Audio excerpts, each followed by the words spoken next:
श्री गणेशाय नमः। आसरो शिव शंकर महादेव जो धूणी वारो सहाय। बोलो श्री कृष्ण कन्हैया लाल की जय। श्रीमद भगवत गीता जी जय। 14 अध्याय जंहिंखे गुण त्रय विभाग योग चयो वियो आहे, यानी प्रकृति जा टे गुण। इन जे संबंध में भगवान ज्ञान ॾिन था पिया भगत अर्जुन खे। ॾाढो ई सुंदर ज्ञान जो गुणनि जो वर्णन भगवान ने हिन अध्याय में कयो आहे कि कीअं जीव ॿधल आहे। वैसे त चवंदा आहिनि सात्विक, राजसी ऐं तामसी, पर हिते जेका व्याख्या आहे इहा अंतःकरण जे ईंदी। ॾाढो ई हिकु रहस्य आहे जेको भगवान ने हिन अध्याय में ॾिनो आहे। अचो त उनमें पाण प्रवेश कंदासीं। अथ चतुर्दशो अध्याय श्री परमात्मने नमः। श्री भगवान उवाच परम भूय प्रवक्ष्यामि ज्ञानानां ज्ञानमुत्तमम् यज् ज्ञात्वा मुनयः सर्वे पराम सिद्धिमत् तो गतः इदं ज्ञानम् उपाश्रित्य मम साधर्म्य आगतः सर्गे अपि न उपजायन्ते प्रलये न विथन्ति च मया योनि महत् ब्रह्मा तस्मिन् गर्भं दधाति अहम् संभवः सर्वभूतानां ततो भवति भारत सर्वयोनिषु कौन्तेय मूर्तयः संभवन्ति हि यः तासां ब्रह्म महत योनि अहम बीजप्रदः पिता सत्वं रजस्त्वम् इति गुणाः प्रकृति संभवः निबधन्ति महाबाहो देहि देहिनम् अव्ययम्। ओम तत्सत्। अध्याय का हम प्रारंभ करने जा रहे हैं, जो जैसे सद्गुरुदेव ने बताया कि गुण त्रय विभाग योग, 3 प्रकार के गुण जो प्रकृति के गुण हैं और जो हमें बांधे हुए हैं, इसका वर्णन भगवान ने इस अध्याय में किया है। तो पहले श्लोक में भगवान कहते हैं कि ज्ञानों में भी उत्तम उस परम ज्ञान को मैं फिर कहूंगा जिसको जानकर सब मुनिजन इस संसार से युक्त होकर परम सिद्धि को प्राप्त हो गए हैं। अब जैसे एक उदाहरण लें, बहुत बड़े बड़े इंटेलेक्चुअल कॉन्फ्रेंसेस हो रहे हैं, मतलब जहां बुद्धिमान लोग बैठे हैं, संसार रूप से बुद्धिमान, भौतिक जगत में भी बुद्धिमान, और जो वक्ता है वो भी बुद्धिमान है, जो सेमिनार ले रहा है, जो सेमिनार में प्रेजेंट है कैंडिडेट्स, वो भी बड़े बुद्धिमान है। तो वहां अपेक्षा ये की जाती है कि बार बार रेपिटिशन नहीं करना पड़े। एक बार कॉन्सेप्ट बता दिया, हो गया, इसको ध्यान में रख के फिर आगे बढ़े। तो जहां बुद्धिमान लोग हैं वहां बार बार रेपिटिशन अलाउड नहीं, या रेपिटिशन किया तो एक दोष दिखाई देता। और जहां डिसिप्लिन है वहां पर भी रेपिटिशन अलाउड नहीं है। जैसे माता पिता अपने बच्चों से कहते हैं ना कि एक बार मैंने कह दिया बस, अब मुझे फिर रिपीट नहीं करना पड़े। इतना ध्यान दो कि मुझे बार बार वही बात नहीं बतानी पड़े। I am not going to repeat this, मैं बार बार नहीं कहूंगी, एक बार कह दिया आपको करना है। तो जहां अनुशासन है, डिसिप्लिन है, वहां भी रेपिटिशन अलाउड नहीं होता है। लेकिन जहां प्रेम है वहां रेपिटिशन अलाउड है। प्रेम जहां केयरिंग नेचर है वहां पर भी रेपिटिशन अलाउड है, क्योंकि भगवान अर्जुन के प्रति बड़ा प्रेम रखते हैं। जैसे एक भक्त भगवान से प्रेम करता है, जैसे भगवान भी तो अपने भक्त से प्रेम करते हैं। तो भगवान का अर्जुन के प्रति बड़ा स्नेह है, प्रेम है, और भगवान केयरिंग नेचर में है, मतलब केयर कर रहे हैं अपने भक्त की, ध्यान कर रहे हैं कि मैं केवल इसको युद्ध के लिए थोड़ा ना तैयार करना है, इसका आध्यात्मिक विकास करवाना है। तो इसका आध्यात्मिक विकास कैसे होगा? जब मैं बार बार इस ज्ञान को कहूंगा। फिर अब 14वें अध्याय में भगवान कह रहे हैं कि मैं तुम्हें ऐसा ज्ञान कहूंगा जिसे जानकर अनेक मुनिजन, मुनि यानी कौन? जो मनन करे, जो चिंतन करे। मुनि मतलब क्या? जो मनन करता है, जो बार बार चिंतन करता है, जो ज्ञान वो लेता है उसका बार बार चिंतन करता है और फिर उसे आचरण में लाता है, वो मुनि है। तो भगवान कह रहे हैं ऐसे अनेक मुनिजन इस ज्ञान को प्राप्त करके मुक्त, इस संसार से मुक्त होकर परम सिद्धि को प्राप्त हुए।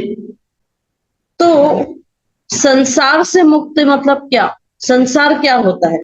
इसीलिए जो विद्वान है उन्होंने डिस्टिंग्विश करना सिखाया, बताया कि जगत क्या है और संसार क्या है। तो पहले हम इसे समझें क्योंकि बार बार ये कॉन्सेप्ट आएगा इस अध्याय में। तो जगत और संसार, जगत क्या है? जो इस मटेरियलिस्टिक वर्ल्ड में हम देख रहे हैं, जो भी मटेरियल है, चाहे जड़ हो चाहे चेतन, तो जो भी घर बंगला गाड़ी, यहाँ तक कि उस घर में रहने वाले लोग, ये जगत में आते हैं। तब जो सेंस ऑर्गन से हम परसीव करते हैं ये जगत होता है। लेकिन भगवान ने स्पष्ट कहा कि मन छठी इंद्रिय है। तो ये जो संसार है ये कहीं और नहीं है, ये हमारे मन में बैठा, क्योंकि हमने ऐसा मान लिया है। ये बाहर तो है ही है लेकिन अंदर भी हमने इसका प्रवेश कर। तो जो छठी इंद्रिय मन से जिसको हम समझते हैं वो संसार होता है, बाहर नहीं है, फिर भी हम समझ रहे हैं कि ये मेरा है, ये मैं हूं। स्वप्न में हम देख रहे हैं अरे हम बहुत बड़े समुद्र में कहीं डूब रहे हैं, लोग मुस्कुराने लगते हैं, फिर उन्हें जगाते हैं, अरे भाई उठो उठो क्या हुआ? फिर जब वो आंख खुलता है तो ना कोई पानी है ना कुछ है, वो तो बेड पे है। था कुछ नहीं पर प्रतीत हो रहा था कि है। लेकिन फिर जब व्यक्ति गहरी नींद में चला जाता है, जब हम रात को सोते हैं और गहरी नींद में होते हैं, तो कुछ भी नहीं है, जगत भी नहीं है, संसार भी नहीं, सब भूल गए। तो संसार, वो जो बाहर हम सोचते हैं कि ये घर, ये गाड़ी बंगला, जो लोग हमारे आसपास रहते हैं, ये संसार है नहीं, ये तो जगत है। ये तो तुम अपने सेंस ऑर्गन से देख रहे हो, लेकिन जो हमने अंदर बिठा के रखा है वो संसार। भगवान कहते हैं उससे मुक्त हो जाओगे, फिर वो वहां संसार का चिंतन नहीं होगा, अब उस परम तत्व का चिंतन कहेंगे, ऐसा ये वैसा। तो बार बार मन हमें नचा रहा। तो भगवान कह रहे हैं जो संसार है तुम उससे मुक्त हो जाओगे, फिर तुम्हारा जो चिंतन है वो बदलने लगे। संसार से मुक्त हो गए मतलब क्या, मृत्यु आ गई? नहीं, ऐसा नहीं। संसार से मुक्त हुए मतलब जो तुम्हारा चिंतन है, जहां संसार का चिंतन हो रहा था अब वहां भगवान का चिंतन हो। अब आगे भगवान कहते हैं इस ज्ञान को आश्रय करके अर्थात धारण करके मेरे स्वरूप को प्राप्त हुए पुरुष सृष्टि के आदि में पुनः उत्पन्न नहीं होते और प्रलय काल में भी व्याकुल नहीं होते। तो भगवान कह रहे हैं जो इस ज्ञान का आश्रय ले लेते हैं, जो भगवत गीता में मैंने ज्ञान दिया है, जो इस अध्याय में मैं ज्ञान देने जा रहा हूं, इस ज्ञान का जो आश्रय ले लेते हैं, फिर उनका ये जो जन्म मरण का चक्कर है ये छूट जाता है। अब तो 13वें अध्याय में तो भगवान ने बस इतना ही बताया कि त्रिगुणात्मक और इन गुणों का संग के कारण वो जीव बार बार जन्म लेता है। तो अब 14वें अध्याय में फिर भगवान वो जो 3 गुणों के बारे में भगवान 13वें अध्याय में वर्णन कर चुके हैं, उन्हीं 3 गुणों का कैसे वो हमें बांधते हैं, कैसे हम गुणातीत हो सकते हैं, मतलब इन गुणों से ऊपर उठ सकते हैं। और क्योंकि जब तक हम इन गुणों से ऊपर नहीं उठेंगे तब तक हम इस जन्म मृत्यु के चक्कर में आते रहेंगे। तो भगवान ने कहा अब मैं तुम्हें उन गुणों का रहस्य बताऊंगा और कैसे गुणातीत हुआ जा सकता है वो बताऊंगा। तो इस ज्ञान से क्या होगा, तुम गुणातीत हो जाओगे, मतलब इन तीनों गुणों से ऊपर उठ जाओगे। और क्योंकि गुणों का संग नहीं है तो फिर जन्म कैसे होगा, और जन्म नहीं होगा तो मृत्यु भी नहीं होगी, क्योंकि हम पहले बता चुके हैं कि मृत्यु का मुख्य कारण जन्म है। वो बीमार हो गए, वृद्धावस्था आ गई, वॉटेवर, एक्सीडेंट हो गया, वॉटेवर, जो भी वो मृत्यु, वो तो आई ऐसी इस बहाने आई है, लेकिन जो मेन मूल कारण है वो जन्म। जन्म ही नहीं होगा तो मृत्यु तो होगी नहीं। भगवान कह रहे हैं सृष्टि के आदि में उनका जन्म नहीं होता, और क्योंकि जन्म नहीं हुआ तो प्रलय काल में उनकी मृत्यु भी नहीं होगी, तो प्रलय काल में वे व्याकुल नहीं होगी। अब आगे भगवान अब कैसे इस सृष्टि का निर्माण हुआ। हल्का सा, ये भागवत में तो बहुत डीप में है, लेकिन थोड़ा थोड़ा स्पर्श करवा रहे हैं भगवान। हे अर्जुन, मेरी महत ब्रह्म रूप मूल प्रकृति संपूर्ण भूतों की योनि है, अर्थात गर्भाधान का स्थान है, और मैं उस योनि में चेतन समुदाय रूप गर्भ को स्थापन करता हूँ। उस जड़ चेतन के संयोग से सब भूतों की उत्पत्ति होती है। तो प्रकृति को कहा गया महत ब्रह्म रूप। अब बताओ, प्रकृति को भी भगवान ब्रह्म रूप कह रहे हैं। जहां बड़े बड़े प्रवचन होते हैं और कहा जाता है ये तो संसार है, ये तो माया है, इसका त्याग कर लो, माया में कुछ नहीं रखा है, इस संसार को छोड़ो, माया को छोड़ो। तो न सुनने वाले ने छोड़ा, न बोलने वाले ने छोड़ा, कोई माया छोड़ के नहीं। कहाँ जाएंगे? कोई स्थान है? माया छोड़ के जाओ, कहाँ जाएंगे? जो भगवान कह रहे हैं कि ये प्रकृति क्या है? महत ब्रह्म रूप। तो महत ब्रह्म रूप मतलब ये प्रकृति भी सर्वव्यापी है। इस संसार में, इस सृष्टि में ऐसा कोई स्थान जहां प्रकृति के जो 5 मूल तत्व हैं, पृथ्वी, जल, अग्नि, वायु, आकाश, ये ना हो, ऐसा कोई स्थान है? हो ही नहीं सकता। There is nothing like nothingness, ये साइंस कहता है। तो ये जो मूल तत्व है, ये हर जगह हम देख सकते हैं, ये हर जगह पाए जाते हैं। तो भगवान ने कहा जो मूल तत्व है इस प्रकृति के, ये जो मूल प्रकृति है, ये महत ब्रह्म रूप है। यानी जैसे मैं सर्वव्यापी हूं, ऐसे ये प्रकृति भी सर्वव्यापी है। तो छोड़ के कहाँ जाओगे इस प्रकृति को, इस माया को? तो प्रकृति भगवान कह रहे हैं हर जगह व्याप्त है, इसके छोड़कर तुम कहाँ जाओगे? कोई जगह है क्या? तो भगवान कह रहे हैं बेटर तुम इसे स्वीकार करो।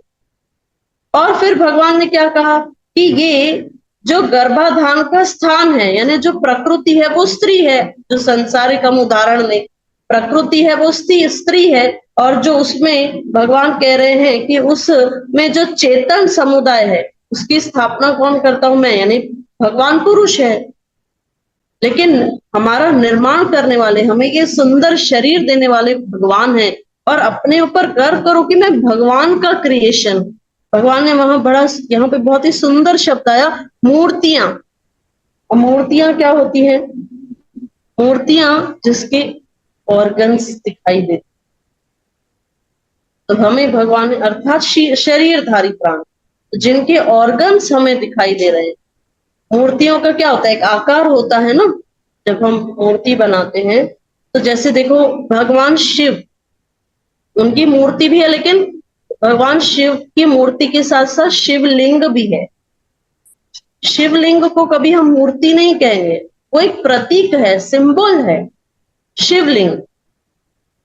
और जहां भगवान शिव हैं, उनके साथ माता पार्वती है, गोद में श्री गणेश है, तो वो एक मूर्ति है। तो भगवान कह रहे हैं कि मूर्तियां, ये जो सब तुम्हें शरीरधारी दिखाई दे रहे हैं, ये कैसे उत्पन्न हुए हैं? ये प्रकृति और पुरुष, इन दोनों के संयोग से। प्रकृति माता है और मैं सबको बीज प्रदान करने वाला, वो बीज की स्थापना करने वाला वो पिता मैं हूं। अब भगवान जो मेन मुख्य उद्देश्य है इस अध्याय का, 3 गुणों के बारे में वर्णन करूं। अब भगवान 5वें श्लोक से उन गुणों को पहले बताते हैं। ये 3 गुण कौन से हैं?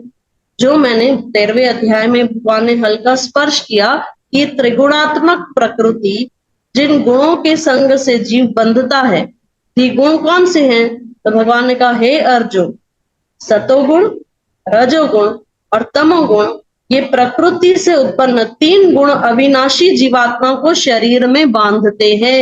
ये 3 गुणों से ये देह से बंधा हुआ है। अब प्रश्न ये आता है, जो बुद्धिमान होंगे या जो बहुत डेप्थ में सोचते होंगे, उन्हें प्रश्न होगा कि भगवान तो खुद ही कहे दूसरे अध्याय में कि ये जो देही है ये तो अव्यय है, अविनाशी है। अव्यय मतलब मुक्त है, तो मुक्त को कोई कैसे बांध सकता है?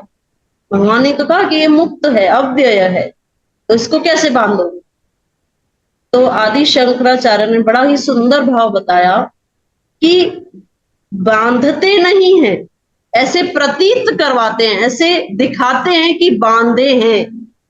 बंधा हुआ वो एक्चुअली नहीं है, लेकिन एक नाटक करते हैं कि इन्होंने बांध के रखा है। भगवान ने बांधा नहीं है।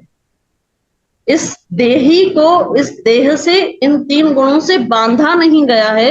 ये प्रतीत होता है कि हम बंधे हैं, ये हमने मान लिया। अहम मतलब मैं, मम मतलब मेरा, ये मैं हूं और ये मेरा है। ये अहम और मम से हमने वो बंधन निर्माण कर लिया। मैं और मेरा है तो फिर तू और तेरा भी हो जाता है। और यहाँ भगवान ने अर्जुन के लिए जो एक शब्द प्रयोग किया, महाबाहो, तो महाबाहो मतलब जिसके हाथ बड़े लंबे हों, खड़े रहकर भी घुटनों तक पहुंचे, ऐसे महाबाहु अर्जुन हुए।